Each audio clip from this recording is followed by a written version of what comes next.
52 episodes, 52 ordinary people, 52 real stories about things that affect overall health.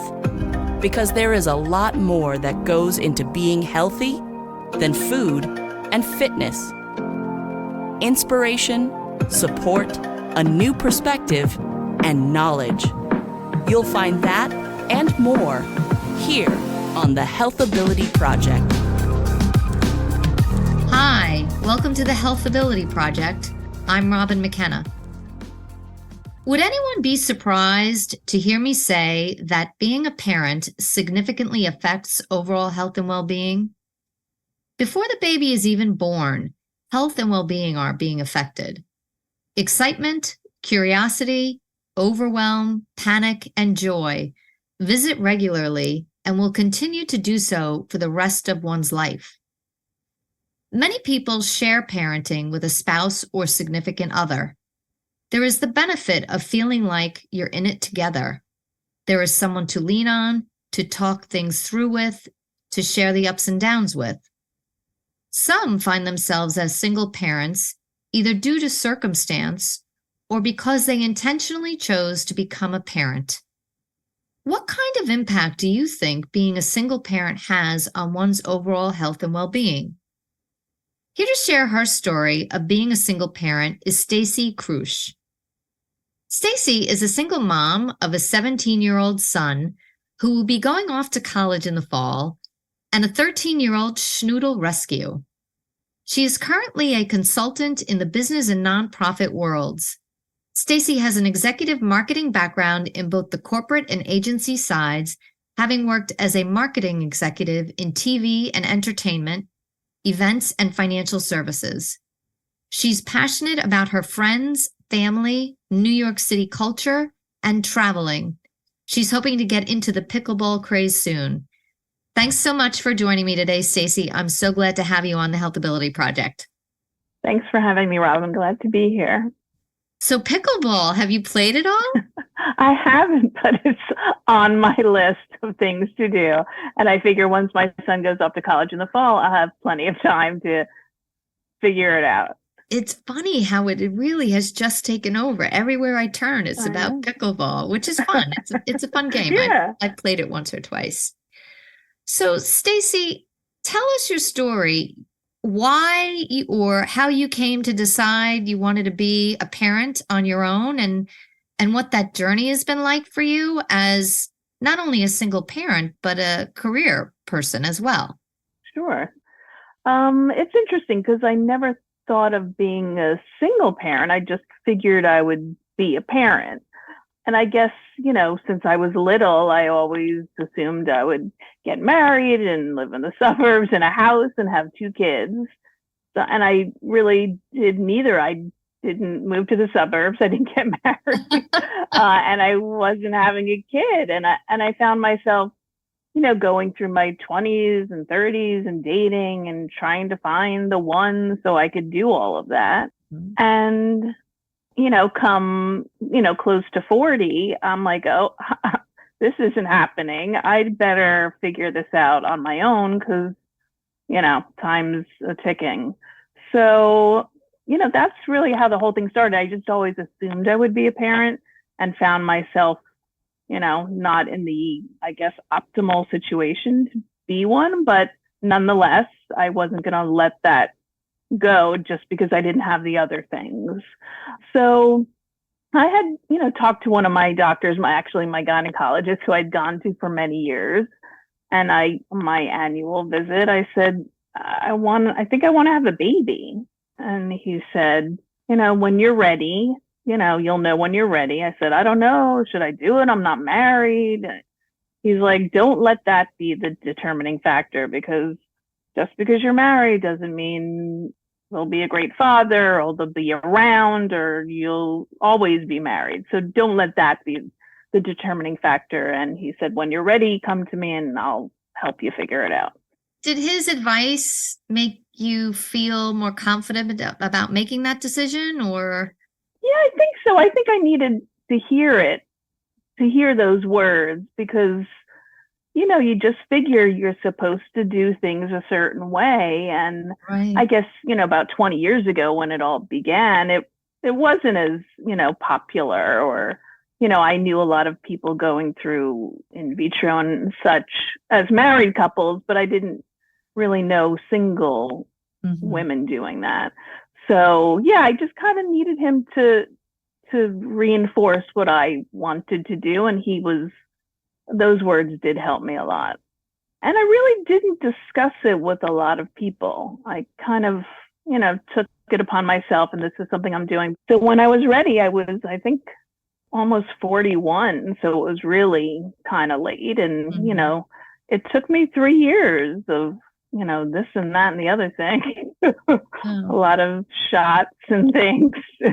And you had to have a surgery to open up a fallopian, all kinds of things. So, Did you get discouraged? Did you at any point oh, think maybe I yeah. shouldn't do this? Maybe this is a sign? Yeah, I didn't think it was a sign. I just said, I'm just going to keep going until I feel like I can't do it anymore. And, I gave it the last try, worked, but yeah, I was certainly discouraged, and being on, kind of like keeping it a secret, quote unquote, from, people you work with and a lot of your friends, and still like, dating through the whole thing. And Mhm. yeah, it had its ups and downs. How did you find support when you were going through this, especially with, going through the most discouraging parts when so few people knew what you were embarking on? Right. I didn't want to tell too many people because I feel like I didn't want to talk about when it didn't work, kind of thing. So yeah, I guess a few friends, and I'm trying to remember back, a few friends and family knew about it, but not really. I really didn't tell Hmm. many people until it worked, because I didn't want to go through the disappointment with them as well. So I didn't like join any groups, or I'm not a big, self-help person on that. And so I just kind of just did it and kept marching on. That end goal in mind. Yeah. And it's funny. And then, when it happened, it was hard to believe. And I remember, and I had also at the time gone to like adoption service fairs and such and tried to go down that route. I remember, I think I was about 8 months pregnant, and I was on a New York City bus going somewhere. And I got a call from the adoption agency, said, "Oh, your number came up. We can at least talk to you now." It was, Huh. a few years on a list of, Wow. getting to you as a potential, not even any further than that. So I thought that interesting. Wow. Yeah. So, the pregnancy was amazing, and I was so happy and joyous, and everyone around me was happy. So it was a really great experience, once, the good news was there that I was pregnant. And I really enjoyed like every minute of it, because I guess I was waiting for it for so long. Hmm. Um, and then, yeah, having the baby, I had three friends and my mom and with me, and in the, delivery room, and uh, friends coming to me to the Lamaze classes and such. So I had a big, contingency of help. But then, yeah, when you have the baby, that's a whole other thing. The next phase, right? Right. So yeah, that was interesting. And I think that's where like the being single, or not married, and having the partner there was like, wow, there's no one else but me, in the night, or on the weekends, and unless my mom or friends came over, it was just, Hmm. the harsh reality of like, wow, this is hard.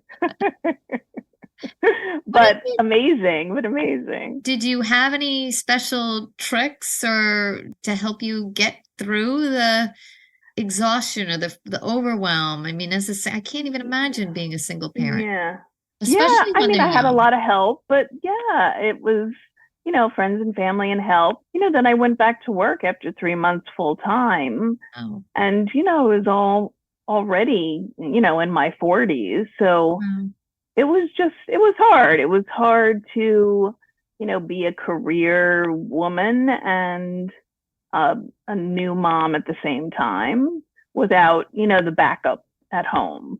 Other people say, I'm a single parent too. And being divorced and have another set of hands like every other weekend Right. That's is a big difference. different. Yeah. So I didn't have that every other weekend reprieve kind of thing. Wow.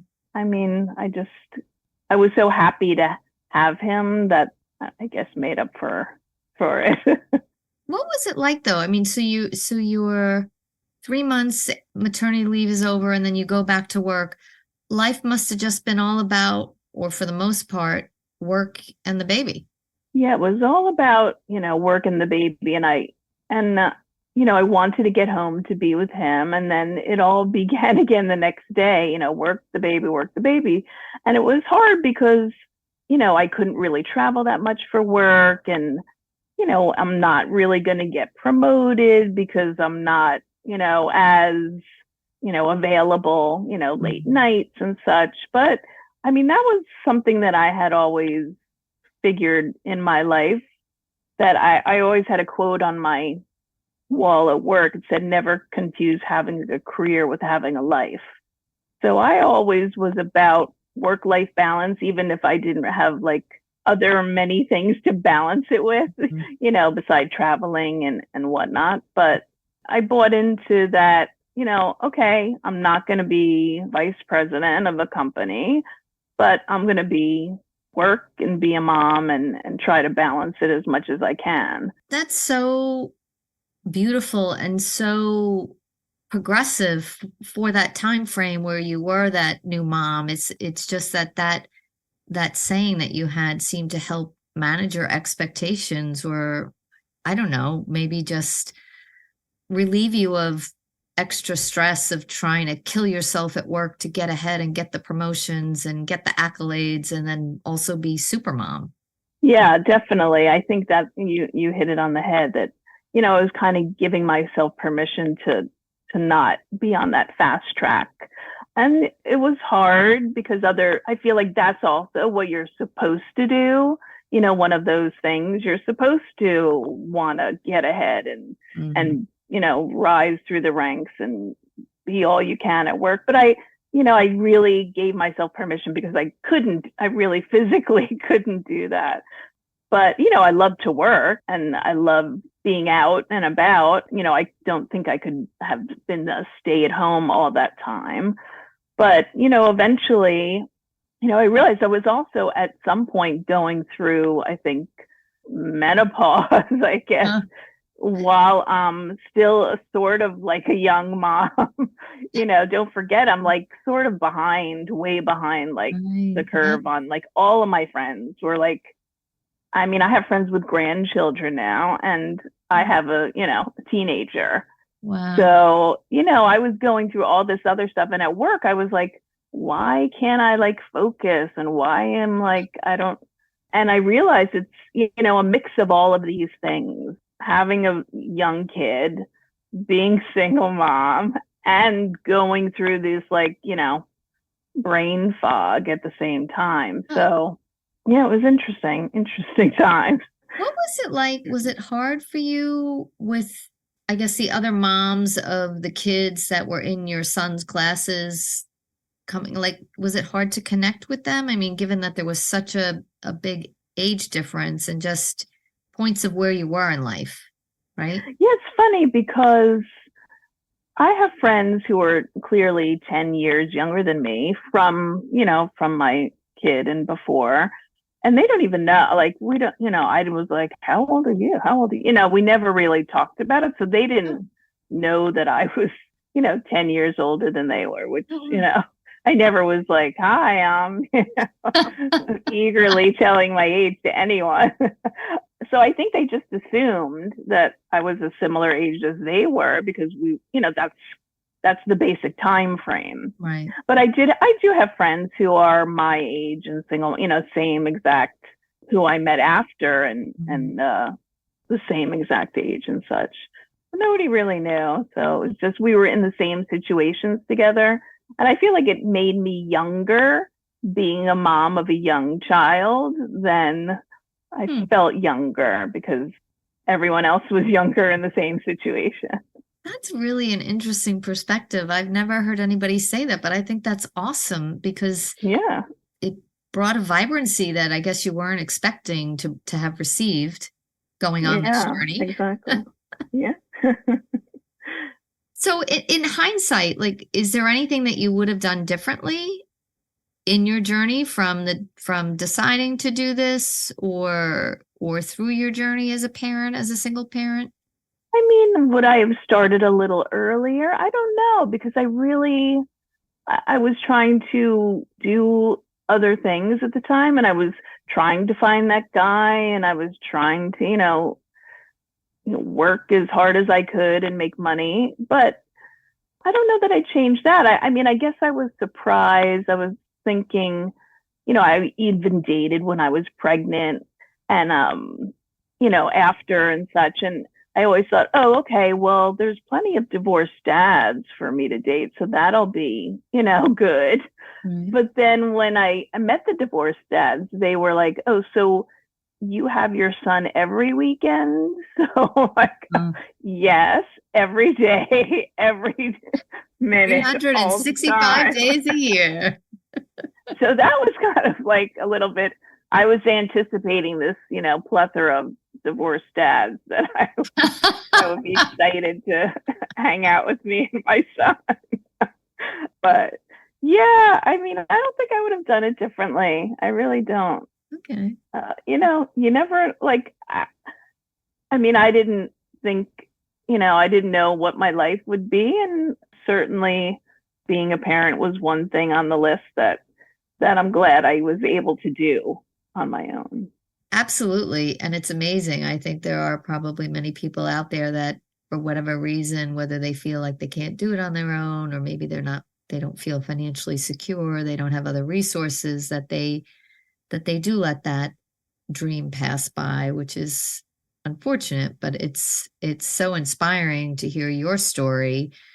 And I think what's also really amazing is the topic of letting go of the concept of what you should be doing. And that has come up in conversation in other episodes that I've done with people, totally different storylines, but it's fascinating to me that, that it's just more and more people just seem to be coming around to that, letting go of what you should be doing and doing what's best, what you feel is best for you, or pursuing what you want, and how much happier you probably are for having done so, as hard as it was for you to do it, right? Yeah. Oh, definitely. And I have friends who, they, and not that they didn't understand, but they were of the, you're supposed to be married to have a baby ilk, I mean, they got it, but they didn't, I know, like deep down, they were like, oh, Yeah. all right. So yeah, but then I became sort of the poster child for, oh, my friend who is thinking and would love to do that. Oh, this friend, and then I was talking to all these people. Oh, give her my number, give her my number.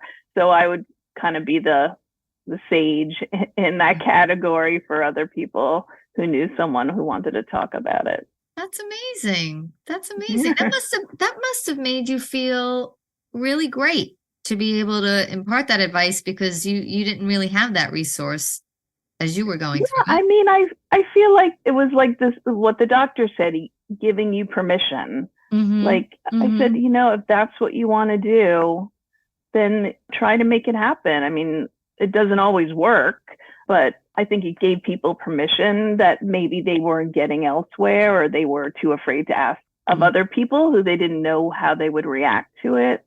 So I think, I was hoping to do that as I had received from some others. Parenting a boy, did you find that hard? Because would having a girl have been easier just because you're a girl, or? Right. I know. I thought about that. I'm like, oh my gosh, I'm having a boy. How am I going to tell him how to do this and that? I don't know. But then I'm like, oh, at least he won't want like all those clothes and barrettes. And I was thinking about that. And jewelry and all that stuff. That's true. Low maintenance. Right. And then I thought, well, this is going to be fun. It's going to be a new perspective for me. And certainly I have some dear friends who are men, and some lovely neighbors and everything, and family who are men who, I kind of counted on to talk about this and say that. But yeah, we just kind of made it up on our own, and it's what we knew, and it's what he knew. And so we just kind of figured it out. Wow. What an amazing story. It's so joyful. It really is. I mean, and I certainly don't want to diminish the challenge of those sleepless nights and having to be there 365 days a year, going on 17, 18 years now. I mean, that's really tough, but just such a joyful story. Oh, thank you. Yeah, I'm happy. It just, I guess, was meant to be. Yeah. Yeah. Well, and you made it happen, right? You made it happen. Yeah. Only you can make things happen for you, right? Yeah. Well, thanks very much for joining me. This was a really great conversation, and a very happy one. So thank you very, very much. So listeners, if you enjoyed today's episode, please like us, share us, post on social media, tell your friends about us. And if you have any questions, comments, or suggestions, you can email me at thehealthabilityproject@gmail.com. Thanks so much for tuning in. We'll see you next week. Thanks for joining us today at the Healthability Project. We'd love to hear from you, so please email us your questions, comments, or suggestions, including future guests, to thehealthabilityproject@gmail.com. And please like us, subscribe, and share us with your friends.